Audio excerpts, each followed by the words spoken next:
घोसी के दयालपुर में आपसी दुश्मनी को लेकर किया मारपीट, महिला समेत 2 लोग हुआ घायल। दरअसल मामला घोसी थाना क्षेत्र के दयालपुर गांव का है, जहां आपसी रंजिश को लेकर हुई मारपीट में महिला समेत 2 लोग घायल हो गया। घायल महिला श्याम कुमारी देवी एवं जापानी यादव को इलाज को लेकर घोसी पीएचसी में भर्ती कराया गया है। तत्काल मामले की सूचना पुलिस को दी गई है। इस संदर्भ में पीड़ित का बताना है कि आपसी रंजिश को लेकर दोनों के साथ मारपीट की गई है, जिसमें वह प्राथमिकी दर्ज कराने को लेकर घोसी थाना पहुंची है। तत्काल पुलिस आगे की कार्रवाई में जुटी है। घोसी थाना में किस लिए? केस करने। क्या हुआ? मार हुआ है, पिस्टल से मार दिया है।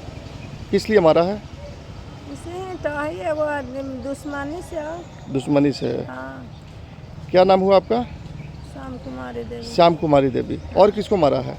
और जापानी यादव के। जापानी यादव के। कहाँ घर हुआ? दयालपुर। दयालपुर। हाँ। ठीक।